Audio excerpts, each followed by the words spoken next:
New York, and on the new Hot 97 app. Ebro in the morning on Hot 97. Man, listen. Tough weekend in hip-hop, man. One of the nicest guys, one of the most talented musicians, just an all-around great person and artist. Macmiller passed away. You know, he wasn't somebody that was just chasing, like, trendy, trying to do whatever was hot hip-hop. Native of Pittsburgh. Toured early with Wiz Khalifa. They were label mates early. Label mates early. They were both the cornerstone of Rostrum Records back in the day. How many years ago would you say?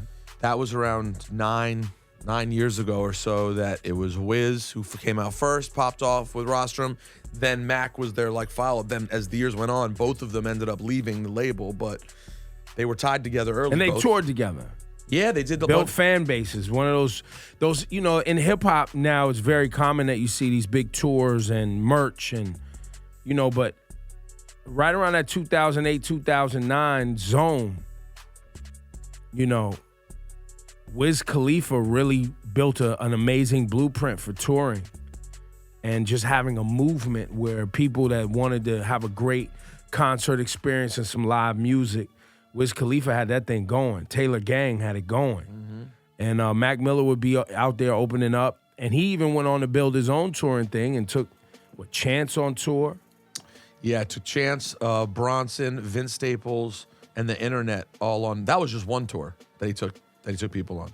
But he put people on continuously. That was kind of his thing. And if you noticed it and you're not familiar with his music and maybe you went back to listen, some very soulful, melodic, conceptually, concepts well thought out. Some great hip hop from Mac Miller. And then this current album's phenomenal. It's called Swimming.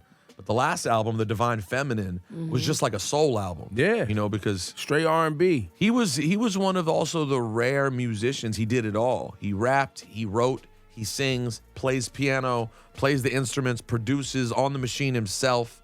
He did it all. It was Pharrell who was teasing him about, telling him, like, you could sing, bro, you could sing. That he was always kind of like, yeah, okay, in denial. And then, because, you know, he makes a project where he's basically singing. Yeah, because if Pharrell can sing, you can sing, Mac. And that's keep it on, though. And that record, Dang, that he did with Anderson .Paak is one of my favorite sort of R&B records of the last decade. It does often feel like it's the good ones, man.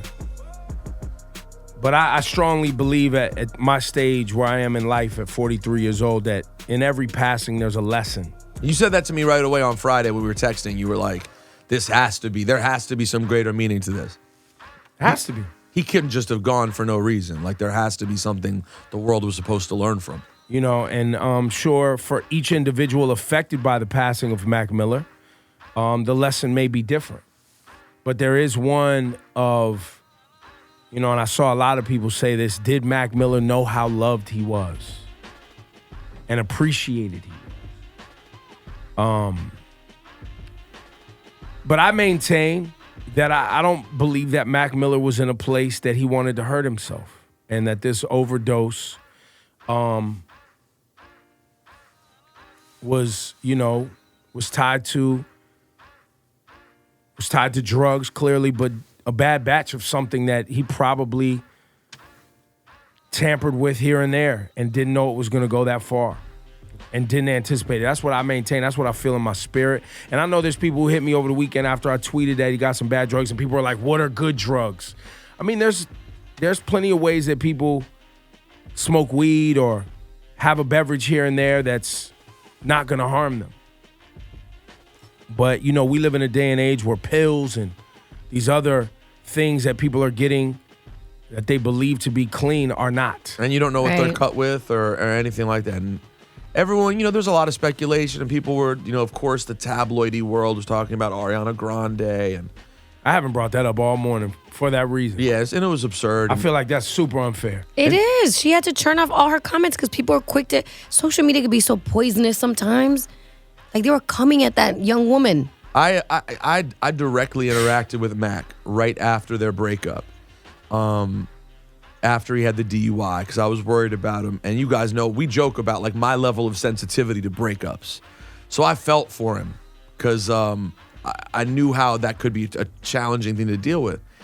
And his spirit about it appeared to be so, like, he got it. Like, I told him about this mixtape I made after a breakup, and I sent him the album cover because I made this mixtape that was so pathetic. Called Calling It Quits, about me like I was standing in my own grave with a shovel. Yeah, I remember this. Right? You talked And about this. it's stolen from a movie and it's a joke. And I was like, yo, man, sometimes it gets bad. I sent him the cover. Yo, my man, when I tell you the joy that this brought him, and he would just screenshot my face zoomed in on it and send it back to me. He thought it was the funniest thing in the world and really appreciated the sentiment of sometimes heartbreak is so bad you kind of have to chuckle at it, right? Because it's just, he seemed so grounded in what he was dealing with. And he said, you know, the DUI was so stupid, but it was isolated. I'm good. I'm happy. I'm excited about my album. And then as Ebro said, he had him on, he did an appearance with Zane Lowe on Beats One. He seemed really in good spirits. He knew this is the best body of work he's ever put out. Everyone has received it so well. So it just seems like this freak occurrence where this wonderful soul was taken from us. Yeah, man. So it's tough, man. And, you know, shout to all of the people that, you know, got a chance to experience Macmiller and know what a special person he was, man.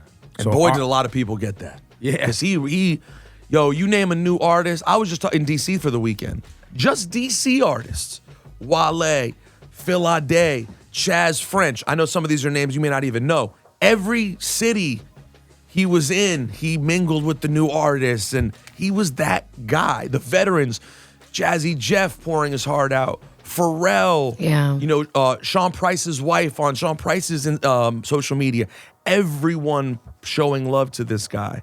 Ed Sheeran, John Mayer, Paris Jackson. Like, he was just we haven't heard from some of the people closest, the Schoolboy Q's, the Alchemists. It's the too people, early. It's too much soon. of a shock. Chance the Rapper put out a really effusive message. You know, he just reached everybody.